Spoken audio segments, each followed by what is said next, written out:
How's it going, everybody?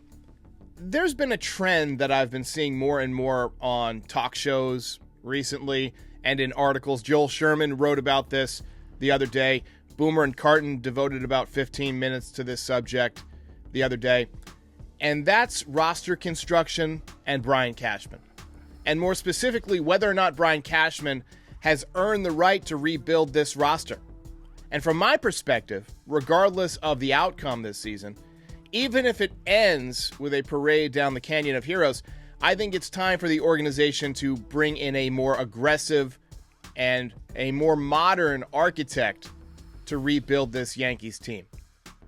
What looked like a wide open window for a championship in late June and into early July has definitely begun to close, partially because of injuries, but every team faces injuries. There are two main reasons why the window's closing, in my opinion. One, just overall roster construction. Not enough guys that are major league ready to step in for some of these guys when they get hurt. Just too much of a logjam at the shortstop position in terms of your prospects. And number two, the offense has gone to sleep at the wrong time. And this fact about the offense not being well constructed is true even if they wake up in October, which I don't think a lot of us have the expectation that they will. Faith, maybe. Hope, definitely. But if we had to bet our life savings on it, I'm guessing we would flinch. I know I would. Benintendi was a nice move. But the fact that he's likely done for the season, combined with the news that Anthony Rizzo is headed to the IL, leaves the Yankees once again in a precarious position. They're a team and an organization that is way too right-handed and not diverse enough in terms of positional prospects. Pretty much all you got are shortstops coming up. Further away, you have Jason Dominguez, but there's not a lot of other good outfielders in the system at a time when you need an outfielder to step in. And oftentimes, this is a Yankees team that is slower than its competition, is less athletic than its competition, and that utilizes a hitting philosophy that seems to hit a lot of home runs in May and June and July, but is ineffective with runners in scoring position against good pitching, and especially in the playoffs. With Benintendi and Rizzo out, you have no left-handed prospects ready to go. Cabrera is a switch hitter, but he hasn't hit much. Florial looks completely overmatched at the big league level, and guys like Austin Wells, Trey Sweeney, and Jason Dominguez are too far away to make a difference. It's a situation that the Yankees have just found themselves in too often over the last decade. They've often gone with a roster that's good enough on paper to get to the postseason, and if one or two of the right guys get hot, maybe you could make a run deep into the ALCS. But they haven't reached a World Series since 2009. And this isn't about Cashman not making the flashy moves. I think it's clear he's been willing to bring in big names. One was trading for Giancarlo Stanton, although you could argue that it was a redundant move and they should have just waited for Bryce Harper. But the Yankees went out and got Stanton for two reasons. One, the cost was practically nothing to trade for him. Starlin Castro was the main piece going back to the Marlins. And two, because the Marlins were willing to eat some of the contract, and so he was essentially a bargain. But if you polled the Yankees fans at the time, I think a good probably 30 to 40% of them would have privately worried that acquiring an older version of Aaron Judge, who had already broken down a lot in his career, might be kind of an unnecessary and risky redundancy that could clog up the payroll a little bit, prevent you from signing some players that might be a better fit. And those private worries have unfortunately come to fruition. The other big move was signing Garrett Cole, a move which kind of seemed obvious at the time. I would have done it. The Yankees seemed like they needed one more pitcher to get over the top in 2019, and in 2020 that was supposed to be the move, Garrett Cole. But the reason the Yankees lost in 2020 is the same reason they lost in 2021 and in years past. And that's roster construction. Lack of athleticism and lack of players who can hit with runners in scoring position against good pitchers. Too much of a reliance on the home run to score runs. And when you don't hit home runs, you don't score. And you go through huge swaths of time in which you really struggle as an offense. And now, a few years into that Garrett Cole contract, while he's a very good pitcher, it's proving that he is not prime Justin Verlander like the Yankees had kind of hoped they were getting. He's a guy who's going to probably shut down the Twins today.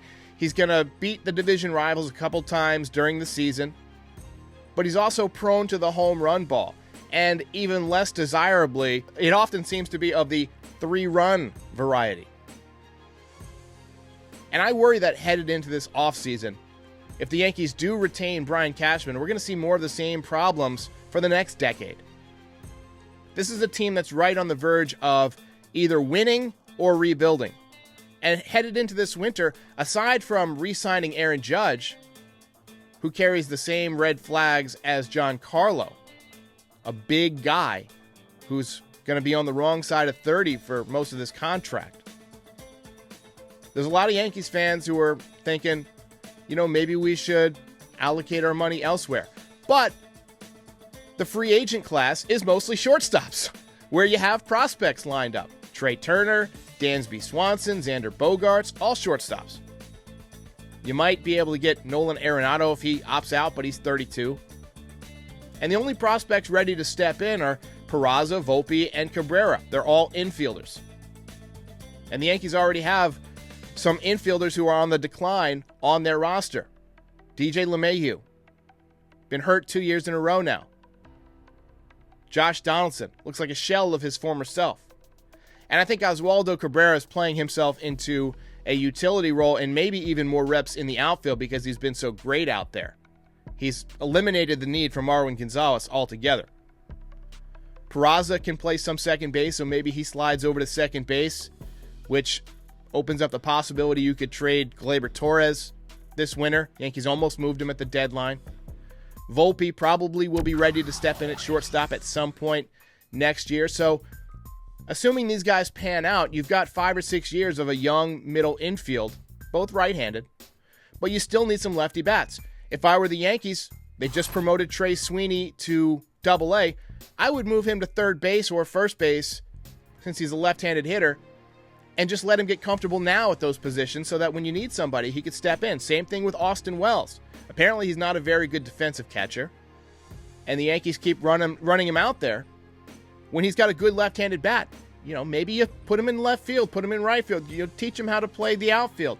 Teach him how to play first base. Aaron Judge might possibly leave as a free agent, but even if you re-sign him, you can't keep playing him in center field for the entire contract, or else he might break down or lose effectiveness.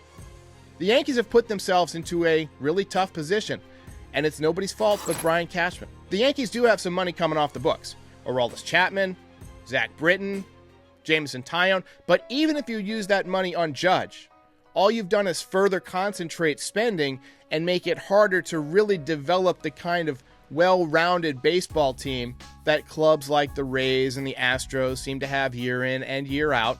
It looks like the Atlanta Braves are headed in that direction. Toronto Blue Jays are headed in that direction. And the Dodgers obviously have been in that contending window for a long time now. They're probably going to win it all this year. I think the Yankees need a new overarching philosophy on team building, get back to focusing on left-handed hitters, more flexibility in terms of the types of guys you can plug in, more outfielders than just shortstops. Got to develop more catchers in the system. More starting pitching.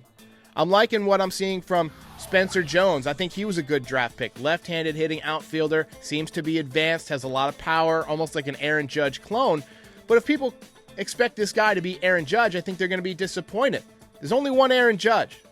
The guy's about to break a 61-year-old record, and it's unfair to pin our hopes on somebody like Spencer Jones, who's, playing well in the minor leagues, but he's got a long way to go to be Aaron Judge. I think Cashman has done a solid job of keeping the Yankees relevant year in and year out, but that's not what fans want. So I think it might be time for the Yankees organization to face a tough decision, bite the bullet, and maybe bring in some fresh blood at the general manager position. I would love to see Theo Epstein get the job. I know he's holding out for, maybe a commissioner position, but it doesn't look like Rob Manfred's going to give that up anytime soon. So the Yankees are in a tough spot. Let me know in the comments what you think of Brian Cashman, what you think of the Yankees' chances this year, and what you think the Yankees should do going forward. I just had a lot on my mind this morning, and I wanted to take a minute to vent. I hope you guys have some thoughts that you can add to the discussion, and I look forward to reading them.